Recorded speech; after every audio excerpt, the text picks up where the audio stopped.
Hello everyone, welcome back to my channel. अगर आप channel पर नहीं हो तो प्लीज़ चैनल को सब्सक्राइब कर लीजिएगा। तो चलिए हम एम्ब्रेस ऑफ माय लव का नेक्स्ट पार्ट शुरू करते हैं।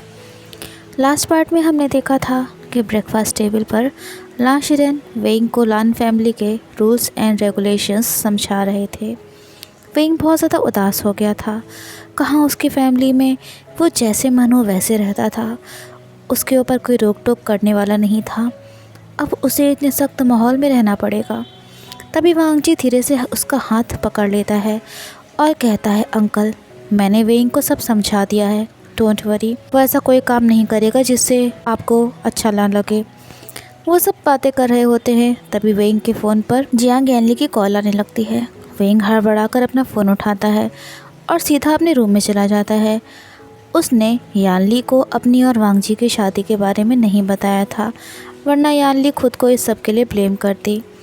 कॉल करते ही वेइंग जैसे ही पीछे मुड़ता है तो वो चौंक जाता है, क्योंकि उसके पीछे लान वांगजी खड़ा हुआ था।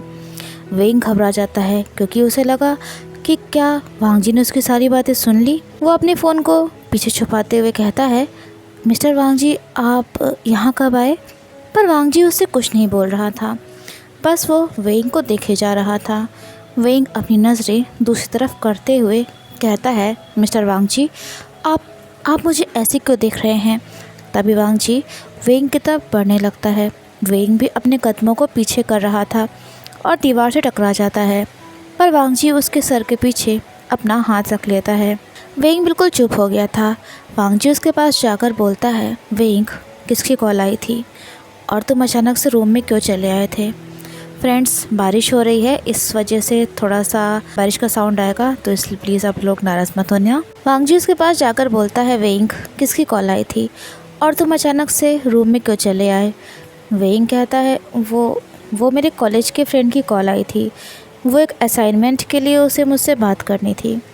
वांगजी कहता है, वेइंग तुम जिस तरह से हम सब के बीच से उठकर यहाँ आए थे, उससे ऐसा तो नहीं लगता है कि तुम्हारे दोस्त की कॉल आई थी। ये सुनकर वेइंग वांगजी की आंखों में देखते हुए कहता है, तो क्या मिस्टर वांगजी आप मेरे ऊपर शक कर रहे हो? वांगजी कहता है, वेइंग मैं तुम पर शक नहीं कर रहा हूँ, लेकिन जिस तरह से तुम बिना कुछ कहे हम सब के बीच से यूँ उठकर यहाँ चले आए थे, वो चीज़ अच्छी नहीं थी। मैं यहाँ अपनी बात नहीं कर रहा हूँ, बल्कि अंकल और ग की बात कर रहा हूँ।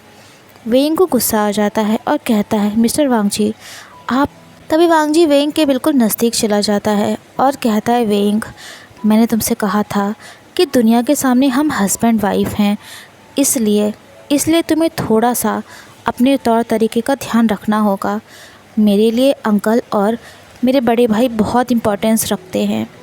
वेइंग को न जाने क्यों रोना आ रहा था, क्योंकि उसे ऐसा फील हो रहा था जैसे कि वो लान वांगजी के लिए कोई इम्पोर्टेंस रखता ही ना हो। उसकी आंखों में आंसू देखकर वांगजी कहता है, वेइंग तुम हमारी फैमिली का अब एक इम्पॉर्टेंट पार्ट हो। और पर वो आगे कुछ नहीं बोल पाता और बोलते बोलते रुक जाता है। वांगजी वेइंग से कहना चाहता था कि वेइंग उसकी लाइफ का भी एक इम्पॉर्टेंट हिस्सा है, पर न जाने क्यों वो ये शब्द बोल ही नहीं पाया। उसके मुंह से ये शब्द निकले ही नहीं। वेइंग रोते रोते कहता है, सॉरी मिस्टर वांगजी, और ये कहकर वो वांगजी को धीरे से पुश करके रूम से बाहर निकल जाता है। उसके आंसू वांगजी के दिल पर बहुत असर डाल रहे थे। वांगजी जब रूम से निकलता है तो वो देखता है कि वेइंग उसके अंकल और ग से अपने बिहेवियर के लिए सॉरी बोल रहा था। शिचन कहता है, वेइंग इट्स ओके, हम समझ सकते हैं, अभी तुम्हारे लिए सब कुछ न्यू है, तुम्हें थोड़ा सा टाइम लगेगा एडजस्ट होने में, लेकिन तुम्हारा चेहरा इतना उदास क्यों लग रहा है? क्या वांगजी ने तुमसे कुछ बोला है? वेइंग थोड़ी देर के लिए चुप हो गया था, फिर वो कहता है, नहीं मिस्टर वांगजी ने मुझसे कुछ भी नहीं बोला है। वांगजी चुपचाप खड़ा हुआ ये सब देख रहा था। रूम में वो और वेइंग बैठे हुए थे। वेइंग बेड पर बैठा हुआ था और वांगजी सोफ़ा पर बैठा हुआ था। आज वांगजी का ऑफ डे था और वो बुक रीड कर रहा था। तभी वो देखता है कि वेइंग अपने फ़ोन की तरफ देखकर स्माइल कर रहा होता है। काफ़ी देर तक जब यही चीज़ें कंटिन्यू रहती हैं तो न जाने क्यों पर वांगजी को एक बेचैनी सी होने लगती है। वो मन ही मन सोचता है, आखिरकार ये वेइंग किसको देखकर इतना स्माइल कर रहा है। वो वेइंग से कुछ कहने वाला था, तभी उसके फ़ोन पर एक कॉल आ जाती है। वेइंग बहुत खुश था और कहता है, हेलो हेलो वेनिंग, आज तुमने इतने दिन बाद मुझे कॉल किया, अभी तक तुम कहाँ थे? वांग जी सोचने लगता है, अच्छा ये वेंग का कोई फ्रेंड होगा, उसी की कॉल आई है। पर वेंग इतना खुश है। कॉल करते ही वेंग एकदम से जब पीछे की तरफ मुड़ता है तो वो देखता है कि लान वांग जी उसी की तरफ देख रहा होता है।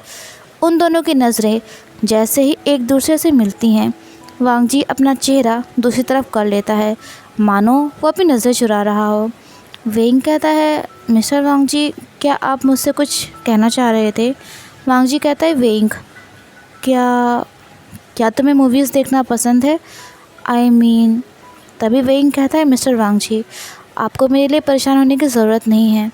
मैं जानता हूँ कि आपको इन सब चीज़ों में कोई इंटरेस्ट नहीं है। तभी वांग जी अपनी जगह से उठकर वेंग के पास आता है और कहता है, वेंग, तुम मेरी वाइफ हो और मुझे मेरे हस्बैंड होने का फ़र्ज़ निभाना है। वेंग, मैं नहीं चाहता कि तुम मेरे साथ जब तक हो तब तक तुम किसी भी वजह से उदास रहो।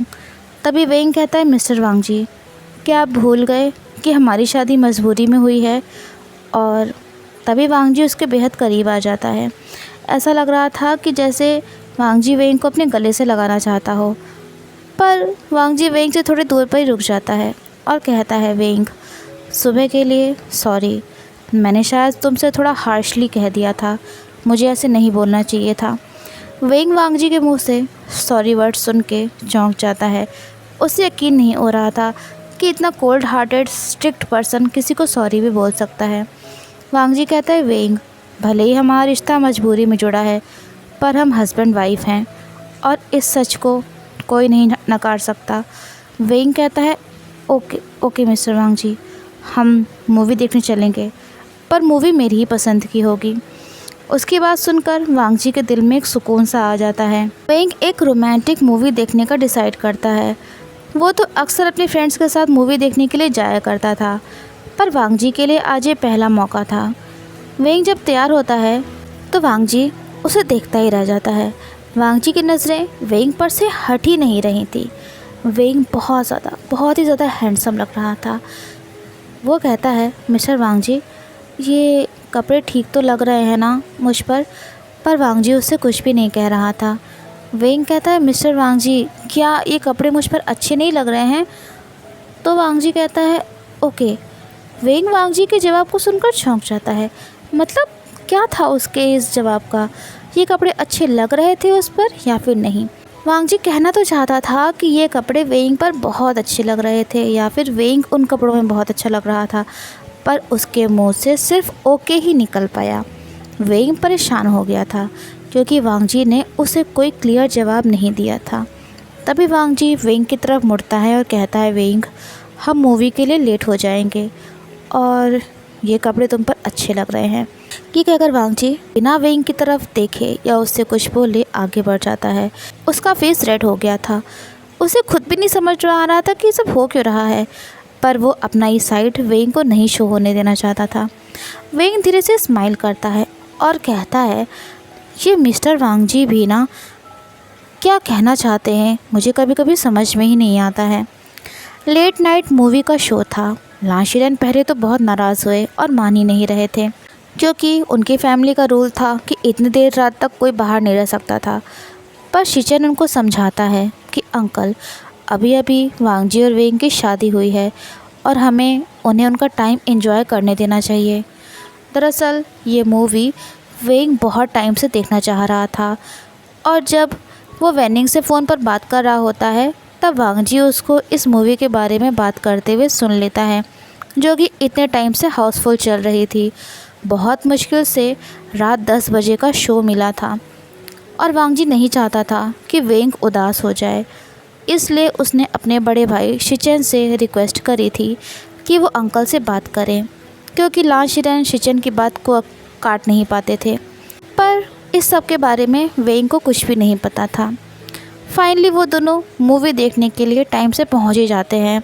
रात का मूवी शो था, इसलिए ज़्यादातर सब कपल्स ही वहाँ पर आए थे। लान वांग जी एक इंट्रोवर्ट पर्सन था, जिसे लोगों के साथ घुलना मिलना, लोगों से सोशलाइज करना या फिर लोगों के बीच में रहना ज़्यादा पसंद नहीं था। पर आज वो यहाँ आया था सिर्फ वेंग की खुशी के लिए। वेइंग बहुत ज़्यादा खुश था। वो और वांग जी अपनी सीट्स पर जाकर बैठ जाते हैं। पूरा हॉल फुल हो चुका था। सभी कपल्स आपस में बातें कर रहे थे। कोई किसी का हाथ पकड़े हुआ था और कोई किसी को प्यार से गाल पर किस कर रहा होता है। अभी मूवी स्टार्ट नहीं हुई थी, इसलिए हॉल में चारों तरफ रोशनी थी। सब कपल्स एंजॉय कर रहे थे सिवाय लान वांग जी और वेइंग के। वेइंग कहता है, मिस्टर वांग जी, क्या आपको अनकंफर्टेबल फील हो रहा है? आई मीन तभी वांग जी कहता है, नो इट्स ओके, मैं ठीक हूँ। पर अंदर ही अंदर वांग जी के दिल में कुछ कुछ हो रहा था। उसका दिल तेज़ धड़क रहा था। उन्होंने कोक और पॉपकॉर्न पहले ही ऑर्डर कर लिए थे। फाइनली मूवी स्टार्ट होती है। पूरे हॉल में अंधेरा छा गया था। रोमांटिक मूवी थी, इसलिए उसमें रोमांस, किस, हग और बहुत सारे बेड सीन्स भी थे। भर भर के थे सारे सीन्स। वेइंग तो मूवी को एंजॉय कर रहा था और वो काफ़ी खुश भी था। पर वांग जी के लिए जब भी कोई ऐसा सीन आता था तो उसकी हार्ट बीट तेज़ हो जाती थी। उसे याद आने लगता था कि कैसे फर्स्ट नाइट के दिन उसके और वेइंग के बीच में किस हो गया था। कैसे वेइंग बार बार वांग जी को अपनी बाहों में भर ले रहा था और उसने तो यहाँ तक वांग जी के नाइट गाउन में अपने हाथ तक इंसर्ट कर दिए थे। पर इस सब के बारे में, इस किस के बारे में वेइंग को कुछ भी याद नहीं था, क्योंकि वो तो सो रहा था ना। वांग जी का फेस रेड एंड हॉट हो गया था। तभी अचानक से वेइंग वांग जी के हाथ को पकड़ लेता है। वांग जी को एक झटका सा लगता है। तभी वो देखता है कि वेइंग रो रहा था। वांग जी से रहा नहीं जाता। वो वेइंग के हाथ को टाइटली अपने हाथ में पकड़ लेता है और कहता है, वेइंग क्या हुआ, तुम रो क्यों रहे हो? वेइंग वांग जी की तरफ देखते हुए बोलता है, मिस्टर वांग जी, दो प्यार करने वाले क्यों अलग कर दिए जाते हैं? वांग जी सुनकर चौंक जाता है और कहता है, वेइंग ये सिर्फ एक मूवी है, इसमें रियल कुछ भी नहीं है। और वैसे भी अभी मूवी एंड तो नहीं हुई है ना। पर वेइंग के आंसू बंद होने का नाम ही नहीं ले रहे थे। वो रोते रोते कहता है, मिस्टर वांग जी, जब आपको किसी से प्यार होगा ना, तब शायद आपको समझ में आएगा। वांग जी को समझ में नहीं आ रहा था कि वो वेइंग को कैसे चुप कराए, पर उसने वेइंग का हाथ एक पल के लिए भी नहीं छोड़ा था। फाइनली मूवी हैप्पी एंडिंग के साथ ख़त्म हुई। वेइंग के चेहरे पर स्माइल आ गई थी। मूवी ख़त्म होते होते रात का 1 बज चुका था। वेइंग कहता है, थैंक यू मिस्टर वांग जी, लेकिन मैं आपसे एक बात पूछना चाहता हूँ। क्या आज आप पहली बार मूवी देखने आए थे? आई मीन आप जितना नर्वस थे उससे तो यही लग रहा था। वांग जी की आदत थी या फिर उसका नेचर, वो कभी अपने दिल की बातें किसी से शेयर नहीं करता था।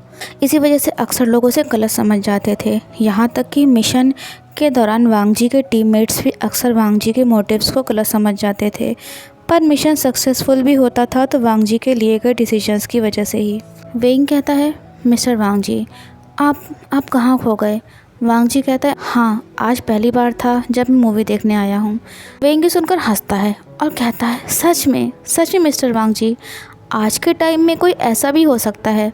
वो ध्यान नहीं देता है और वो 2 अजनबी लोगों से टकराने ही वाला था, पर एंड टाइम पर वांग जी वेइंग को अपनी तरफ खींच लेता है। वो दोनों ड्रंक थे और अल्फाज थे। अपने सामने एक खूबसूरत और हैंडसम ओमेगा को देखकर वो वेइंग की तरफ फिर से बढ़ने लगते हैं, पर बीच में ही वांग जी आकर खड़ा हो जाता है। वेइंग के देखकर चौंक जाता है। वांग जी उन दोनों स्ट्रेंजर अल्फाज को पीछे पुश कर देता है। उनमें से एक थोड़ा वायलेंट नेचर का था। उसे गुस्सा आ जाता है और वो वांग जी के ऊपर चिल्लाते हुए बोलता है, तुम्हारे साथ इतना ब्यूटीफुल ओमेगा है, इसे हमारे साथ भी तो शेयर करो ना। क्या अकेले तुम्हें सारे मज़े लेने हैं? वांग जी को ये सुनकर बहुत ज़्यादा गुस्सा आ जाता है। वो उस पर्सन के फेस पर पंच कर देता है और कहता है, क्या कहा तुमने? ये मेरी वाइफ है, कोई राह चलता पर्सन नहीं है जिसके लिए तुम ऐसा बोल रहे हो। वेइंग शॉक्ड हो गया था वांग जी को इतने गुस्से में देखकर। वो दोनों पर्सन घबरा जाते हैं और सॉरी कहकर जल्दी से वहाँ से भाग जाते हैं। वांग जी बहुत ज़्यादा गुस्से में था। वेइंग धीरे से बोलता है, मिस्टर वांग जी, प्लीज़ आप शांत हो जाइए। वांग जी गुस्से में वेइंग की तरफ देखता है और उससे बिना कुछ बोले कार का डोर ओपन करके उसमें जाकर बैठ जाता है। वेइंग शॉक्ड था। उसे समझ ही नहीं आया कि अचानक से ये सब क्या हो गया और मिस्टर वांग जी इतना ज़्यादा गुस्से में क्यों आ गए थे। वो हिम्मत करके कार में जाकर बैठ जाता है। वांग जी ने अपना सर कार के स्टीयरिंग पर रखा हुआ था। वेइंग धीरे से वांग जी के हाथ पर टैप करते हुए कहता है, मिस्टर वांग जी, आप ठीक तो हो ना? पर वांग जी उसे कोई रिप्लाई नहीं दे रहा था। तभी वेइंग देखता है कि वांग जी के हाथ से खून बह रहा होता है।